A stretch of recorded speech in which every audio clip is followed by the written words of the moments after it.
Nou klipkouer, dit voel amper soos 9 jaar laas wat ek in 'n kamera met jou gesels het. Ek dink is omtrent 5 jaar laas, maar ek dink is tyd. Klipkouers is vandag 9 jaar oud. Ek het gedink dit is van pas om net 'n bietjie dankie te sê nommer 1 en nommer 2, net om vir jou 'n bietjie meer te vertel, weet waarmee ons besig is en hierdie ongelooflike avontuur is nie altyd, jy weet, maanskyn en rose gewees nie en is nie. As baie uitdagings, maar ja, hier sit ek, weet 9 jaar later. Ek sal nooit vergeet 2016, 18 Januarie, ek was die oggend nog op die groot ontbyt. Het ek verskyn met die loods van Klipkouers. Ek dink daai was my eerste kennismaking met net daarna met 'n term wat ek gereeld gebruik van vanity metrics, wat vir julle as wat my ken weet, ek gaan baie aan oor dit, is dat, man, niemand het my gebel na 'n TV-onderhoud nie. Net soos wat niemand my bel na 'n radio-onderhoud nie. So, en ek wil nou nie op 'n tangent hier gaan nie, maar ons sien nou wat gebeur met tradisionele media. Ons sien wat gebeur met die rapport met die huisgenoot en so aan. En dis nou 'n storie vir 'n ander dag, maar in elk geval, soos die Engelsman sê, ek digress. Maar ja, 9 jaar later, ek het so vinnig gaan kyk, so net oor die 350,000 downloads. En weer eens, ek wil vir julle dankie sê, jy weet, dis julle wat daai downloads maak gebeur en nog steeds maak gebeur. Loyal followers, ouens wat uitreik en sê, waar is die episodes en so aan, en ek moet bieg, ek het oor die jare, ek dink veral toe ek Boerpot geloods het en so aan, baie van my energie en tyd het, soos hulle sê, you follow the money, jy weet, as die geld inkom vir sekere projekte, dan het ek Klipkouers begin afskeep, en ek dink dit is reg of verkeerd, ek dink nie daar is 'n regte antwoord nie, maar ek dink die geleentheid vir die nuwe jaar is om net weer 'n bietjie consistent te wees met die inhoud van Klipkouers, of net in te check met julle ouens en vir julle te sê wat aangaan, want die dinge is werklik wat gebeur in media is opwindend en ek's baie opgewonde oor 2025 en ek sê nou 'n bietjie meer vertel. Maar ja, soos ek sê, oor die 350,000 downloads, ek dink tot op datum 4 verskillende shows, natuurlik Klipkouers, Boerpot, wat die besigheid van landbou wat in 2020 geloods was met John Deere. 2022 was Bizcrash, wat basies die Engelse boetie van Klipkouers is, wat ons 'n proefloopie met hom gedoen het. En dan die nuwe kind is Herkouers, wat ek som dit op as die besigheid van bees, maar dit is natuurlik 'n lewende hawe gefokus, maar weer eens die besigheidsmodelle en so aan, en ek moet sê, dis fascinerende wêrelde, groot voorreg om so naby aan agri te beweeg en die boere en die besighede in agri. Natuurlik, ek sê nou, ek het Klipkouers afgeskeep wat baie opwindend was. Ons het verlede jaar 'n nuwe reeks met die Bosoorlog stories reeks. Eintlik 'n reeks wat ek aan gewerk het in Februarie 2020, jy weet, 2 maande voor lockdown, wat ek met die rekkies gesit het waar ek op daai stadium soos meer op 'n rekkie podcast wou doen, maar jy weet, 4 jaar later het ek gedink, luister, kos fokus op Bosoorlog stories wat nie net oor natuurlik die spesmagte gaan nie, maar almal wat betrokke was in die oorlog, en weer eens stories, weet, ek sê, daar's nie 'n politieke agenda nie, daar's nie snaakse, dit is om hierdie stories te onthou, want dit is 'n baie ryk, belangrike deel van die Afrikaner geskiedenis, en Suid-Afrikaanse geskiedenis. Maar ons het hom geloods, en ek moet sê, dit was astronomies. Ons het natuurlik die ander strategie was om het in die Wildman se winkel te skiet in Silver Lakes, 'n pragtige winkel wat hulle daar het. So baie ons vra vir my, waar is die studio waar ons het opgeneem het? Dis eintlik die skoenafdeling binne in Silver Lakes, en daai video het opgeblaas. Ek dink hy's nou op 185,000 views. Die tweede episode het so bietjie minder, aansienlik minder, maar ek het dieselfde gas gebruik om net 'n bietjie dieper te delf, maar ek dink hy's amper op 50,000. Maar wat vir my baie opwindend is die hele, ek wil sê, die YouTube was nog altyd daar amper 'n placeholder vir die inhoud, en YouTube het nou 'n groot speler begin word met die podcast game, en natuurlik musiek, en natuurlik kyk, jy weet, ek wil sê, hulle speel die kyk in die luister game baie goed. So ja, YouTube subscribers nou, ek het in die week 5000 gebreek, so ek weer eens baie dankbaar en opgewonde oor hierdie ander gehoor wat op YouTube is, wat nie noodwendig die podcast luisteraar is nie. En dit het ek oor die jare agtergekom dat die ou wat lees, wat my blog lees, luister nie noodwendig my podcast nie, en vice versa, en die ou wat iets kyk, luister nie noodwendig of lees nie. So is baie interessant, en ek dink, ek laat jou met hierdie gedagte dat, jy weet, as jy gaan kyk na inhoud en content is, ek wil sê dit is die 21ste eeu, dit is die goud van die 21ste eeu, en is moeilik om dit te skep.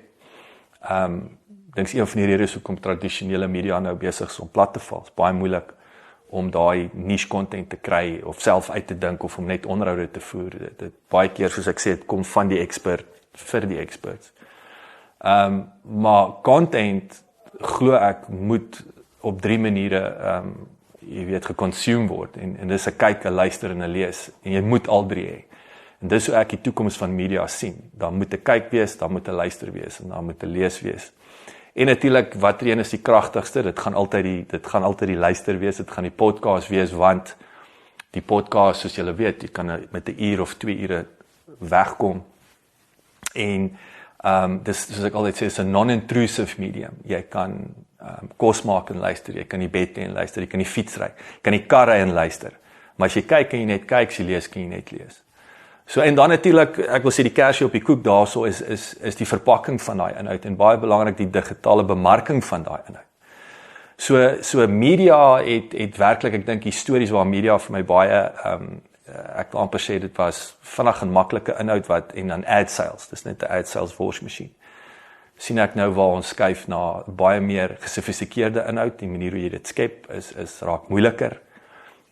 Daar is 'n wetenskap, ek dink ek kom gou agter is, jy weet, so ek sê, daar is 9 jaar later, ek dink ek het my 10,000 ure in, so ek is nou in terme van die mastery, maar nog steeds, ek leer elke dag, elke jaar iets nuuts, ek maak baie foute, maar ek sê altyd, moet nie dink, jy gaan vir jou mikrofoontjie koop en hom praat, en jy dink, jy gaan 'n suksesvolle podcast reeks lons nie, ek wil sê, het gaan 'n dierstokperdjie word, wat jou na 'n paar maande gaan irriteer.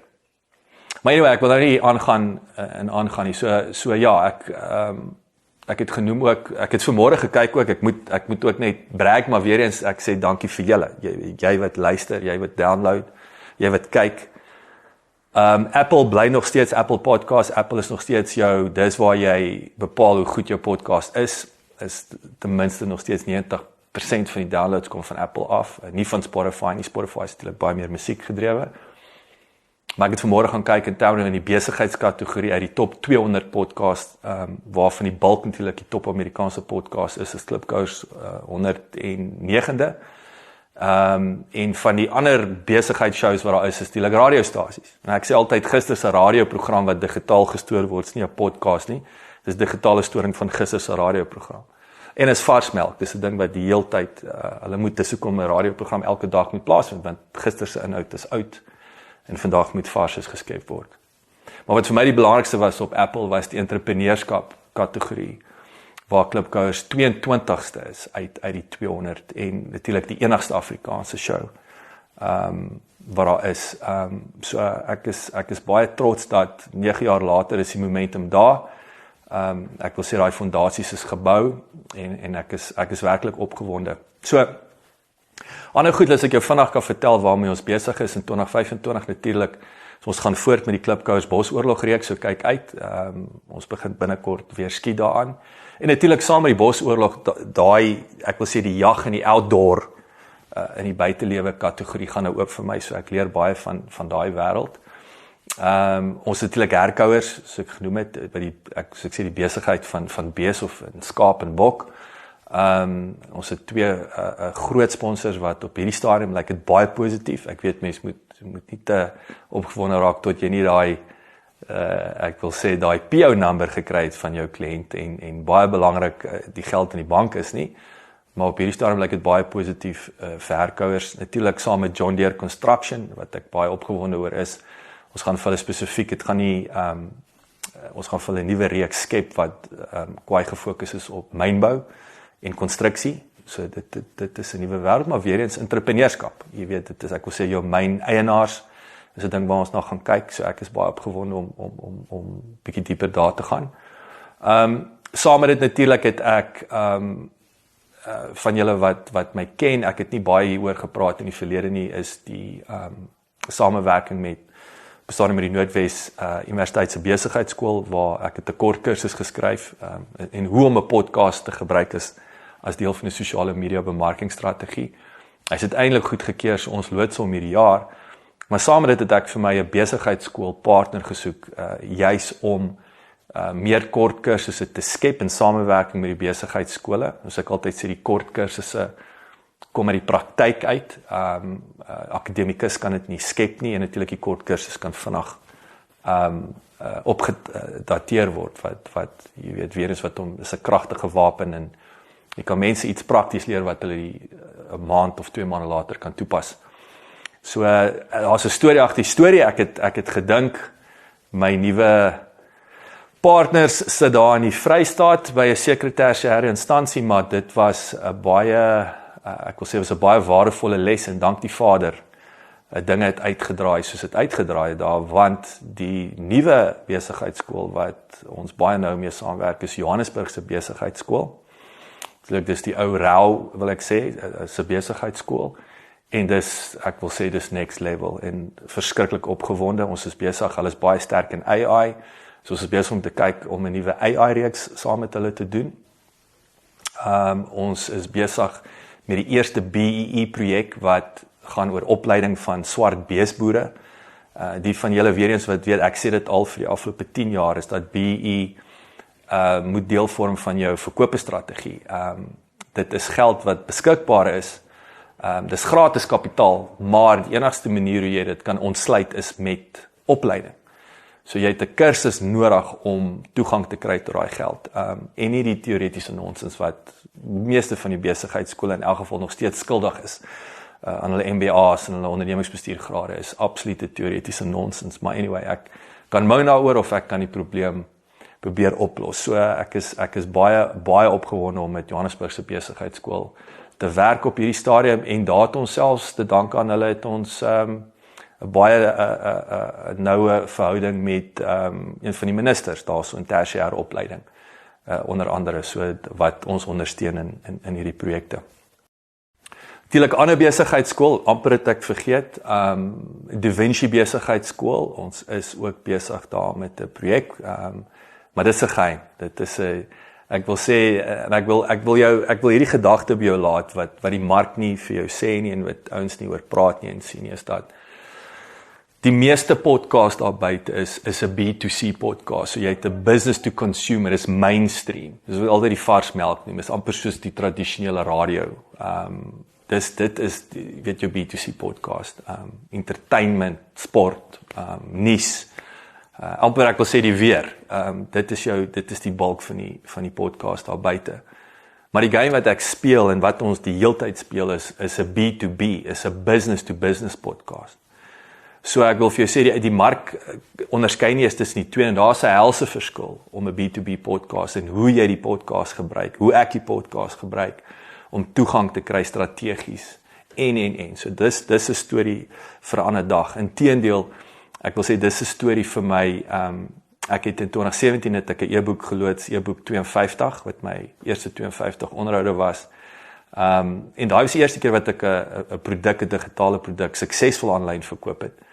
Natuurlik ook moes ons digitale bemarking skills is, die tande is geslyp daai jare. En ek het ook gevoel is tyd om met Afrikaans 100 jaar oud is hierdie jaar. Natuurlik 'n groot ding. Ek verstaan nie hoekom ons nie ek wil sê ons moet 'n groter hoera maak. Ek hoor te min daarvan. Maar het ek besluit ek gaan my volgende e-boek hierdie jaar doen en dit gaan e-boek 100 wees. En dit gaan my 100 gunsteling onderhoude wees. En wat so lekker is en hoe kom ek kans sien om so groot e-boek, want ek by 100 onderhoude, dis aansienlik baie inhoud, is te dank aan AI. So artificial intelligence, hoe ons dit al klaar gebruik in terme van in die podcast en juis aan die leeskomponent is my baie opwindend en ons kan verskriklik baie doen en vinnig met die inhoud van 'n podcast. So ek is baie excited en dit gaan ek alles verpak ook in daai e-boek om 'n bietjie vir jou meer te vertel, jy weet, hoe werk my kop, hoe werk ons strategie, hoe sien ek inhoud, of content in die toekoms, veral in Suid-Afrikaanse konteks. Ek wil vir Donald Trump dankie sê. Jy weet, ek het altyd gesê ergens gaan Suid-Afrika leapfrog met podcasting. En ek dink die Amerikaanse verkiesings was daai eerste tree van daai leapfrog waar almal regop gesit het en besef, weet jy wat, podcast het 'n aandeel gehad in Trump se herverkiesing. En die waarde van 'n podcast. So ek het gesien die mark, selfs die Afrikaanse mark, ouens begin al hoe meer vra en jy sien hier en daar pop studios op. Maar nou besef ek ook dis een ding om die podcast op te neem. Daar's 'n helse strategie agter dit. En ek wil vir jou sê eintlik gaan dit nie oor 'n podcast nie, dit gaan oor digitale bemarking van kwaliteit inhoud. Die podcast is 'n meganisme om die inhoud te skep, of die video podcast. Maar ja, so laaste maar nie minste nie, en dan die ander ding, ons het ook nou as ek kyk wat, weer eens as ek sê, die huisgenoot, wat, of die rapporte met beeld nou gebeur het met print, ons gaan, daar's 'n projek op die tafel, dis nog 50-50, maar dit lyk of ek dalk in die publishing game gaan betrokke raak, maar soos ek sê, om daai tradisionele publishing op sy kop te draai, want ons kom met 'n podcast en 'n digitale bemarkingskomponent, wat mense na die party toe bring, en ek dink dis wat missing is, en dis wat publishing op sy kop gaan draai, en 'n vars lewe in die inhoud, en hoe jou gehoor, die interaksie met hulle plaasvind, soos ek sê, die kykie, luister en die leeskomponent gaan 'n groot impak hê. So, dis ek gaan, so ek sê, ek gaan 'n bietjie meer visible probeer wees, om alles het net om vir myself, ek sê altyd doen die 1 push-up, jy weet, so ek kan nie sien hoekom ek nie ten minste net 1 keer 'n maand net vinnig kan incheck met jou nie. En dan, ja, wat 'n reis, en ek wil, weer eens, ek sit hier so, en ek wil jou uitsonder ook hier so, daar's baie mense wat ek, jy weet, wil honor en noem, en wat op hierdie reis gekom het, en ek wil nie praat asof ek nou net 'n klomp Oscars gewen het nie, ek moet nog Oscars wen, en ek wil 'n klomp, in aanhalingstekens, maar ek sit hier so by William, ek dink hy's een van die, hy's 'n wêreldklas kameraman, en ek het juist van vandag sê, luister, ek net vandag hier opneem, en hier sit ek by hom, maar ek besef, en hy hoor wat ek sê, is dat, jy weet, ek het verlede jaar omdat ons die video komponent in die podcast ingebring het, en soos ek sê, die game is gelig, ons is verby daai punt, jy kan nie meer 'n podcast doen sonder 'n visuele komponent nie, en dit op sigself bring komplikasies en kostes en alles wat daarmee gepaard gaan, en ek, of jy sê, ek het ontsaglike dierlesse geleer in die afgelope jaar. Maar dis die ou met wie ek die meeste tyd spandeer het, in die afgelope 12 maande, ons het baie tyd in die kar saam spandeer. En ek wil vir sê, dis 'n ou wat, hy's my sielkundige, hy's my vriend, hy's my chatpartner, ek dink nie ons het nog ooit langer as 5 minute stil gebly nie, alhoewel dis gewoonlik wanneer ons musiekklapart luister, is wanneer ons stil bly. So ek wil net vir hom 'n spesiale dankie sê, en hy het regtig vir my, hy was vir my 'n ligpunt, in 2024 wat absoluut 'n nagmerriejaar was, en ek sal dit laat, so ek dit wil vashaak by die negativiteit van 2024 nie, dit was die rofste jaar van my lewe, maar wat, jy weet, die lewe is seisonaal, en uit daai dip uit, was ek lanklaas so opgewonde, oor 'n jaar soos oor 2025, so, dankie, weer eens, en hou aan luister, ek is nog hierso, ek weet party ons dink nie, ek omdat die onderhoude so hier en daar kom, en nie daai consistency nie, ek gaan dit probeer aanspreek, maar dankie, en ons gesels gou weer, en onthou, aanhouer wen.